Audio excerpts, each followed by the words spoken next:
कभी कभी मेरे दिल में ख्याल आता है कि अगर हम लाइट होते तो क्या होता।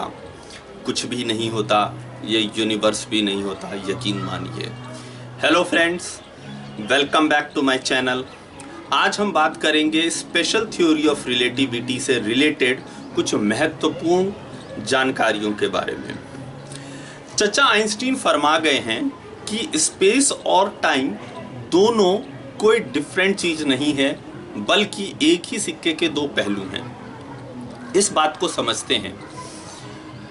स्पेस क्या बताता है हमें?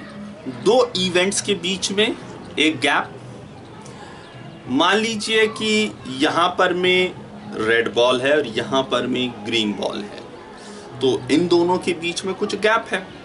उसी गैप का नाम स्पेस है। टाइम क्या बताता है? वो भी दो इवेंट्स के बीच में गैप ही बताता है।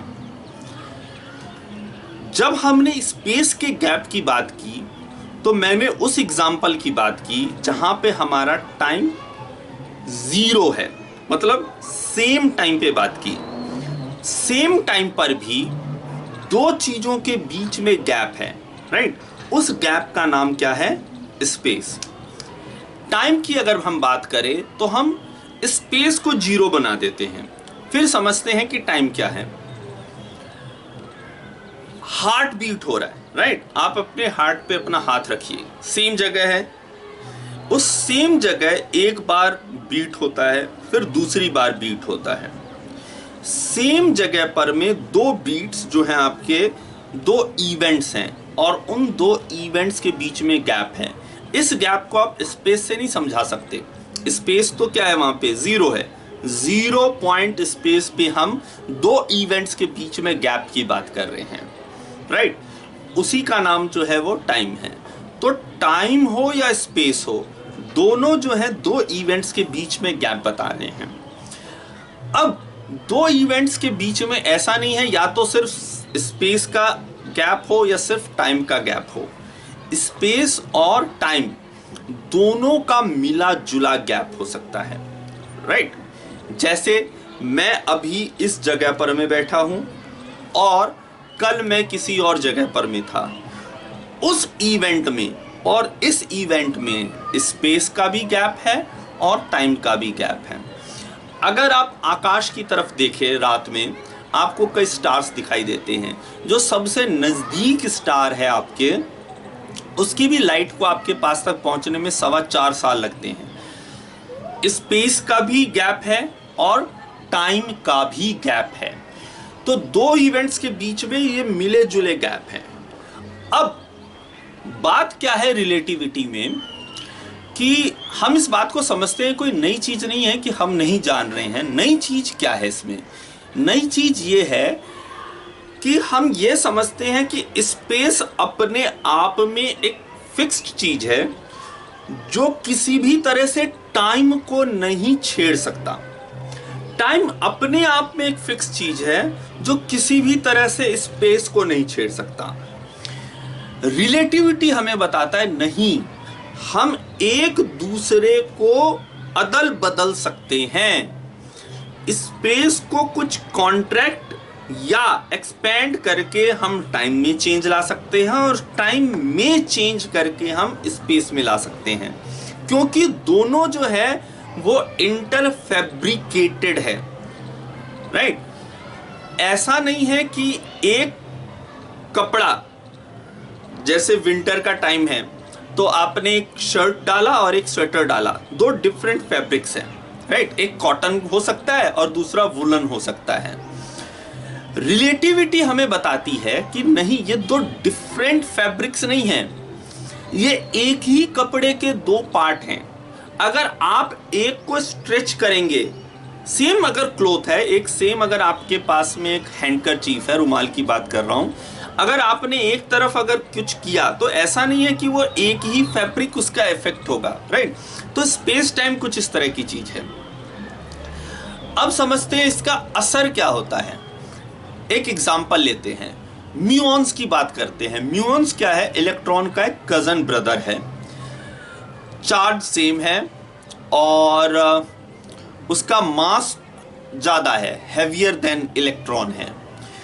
अब वो कुछ हमारे एटमॉस्फेयर में फॉर्म होता है और उसका जो लाइफ स्पैन है, इलेक्ट्रॉन बहुत स्टेबल है, उसका लाइफ स्पैन बहुत कम है, बहुत फ्रैक्शंस ऑफ सेकेंड्स के लिए, सब माइक्रो सेकेंड्स के लिए रह पाता है।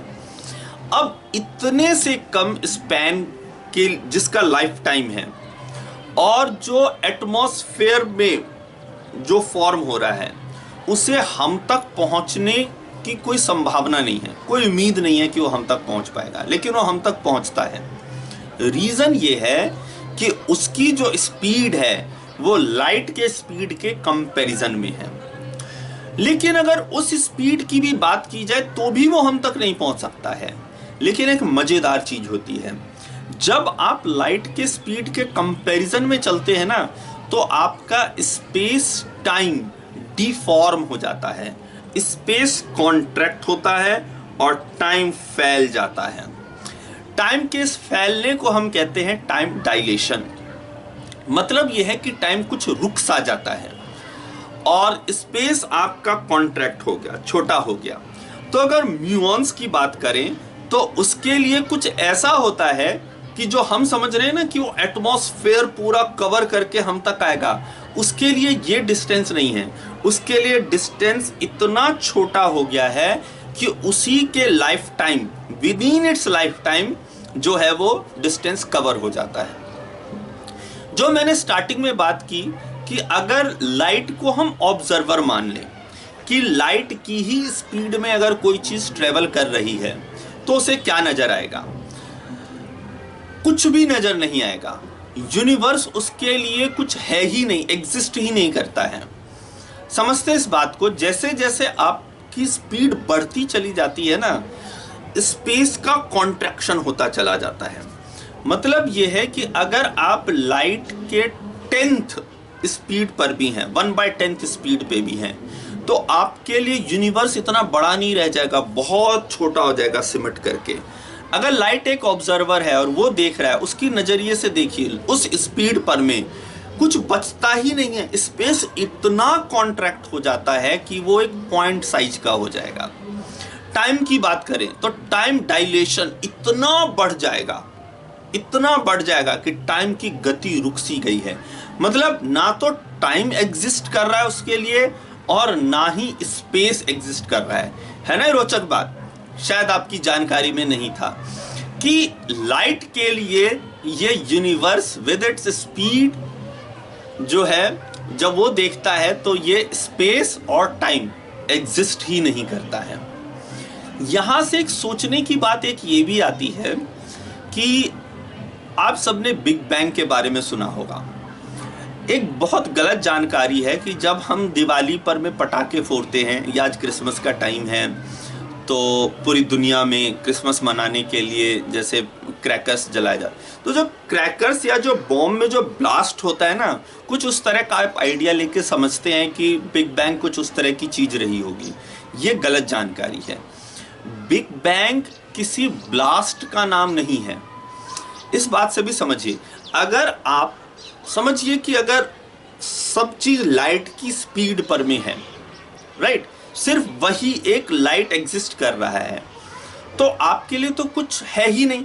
और अगर अचानक से आप उस स्पीड से नीचे आ जाए, जस्ट फ्रैक्शन आप उस स्पीड से नीचे आए, तो आपके लिए क्या होगा? आपके लिए स्पेस अचानक से आएगा और वो एक्सपेंड होगा। अचानक से टाइम एग्जिस्टेंस में आएगा और आपकी स्पीड जितनी लोअर होती चली जाएगी, आपके लिए स्पेस का एक्सपेंशन होता चला जाएगा और टाइम आपके लिए एग्जिस्टेंस में आता चला जाएगा। तो ये एक बेटर एनालॉजी है इस बात को समझने के लिए कि बिग बैंग से जब हम यूनिवर्स के क्रिएशन की बात करते हैं तो हम और जो हम स्पेस के एक्सपेंशन की बात करते हैं तो हम क्या बताना चाहते हैं। मैं ये नहीं कह रहा कि बिग बैंग का मतलब कुछ ये है कि स्पीड ऑफ लाइट पे ट्रेवल कर रहे हैं और उस पे स्पीड कम होती जा रही है, नहीं। लेकिन एक मैं एनालॉजी आपको समझा रहा हूँ कि आपके जो दिमाग में अगर गलत कुछ बॉम्ब के ब्लास्ट जैसा अगर कुछ आपके दिमाग में है कि वो यूनिवर्स के क्रिएशन का मतलब था, तो उससे बेटर एनालॉजी ये है कि आप इस तरह से समझिए कि स्पेस के एक्सपेंशन का क्या मतलब है और टाइम के क्रिएशन का क्या मतलब है। Thanks for watching my video.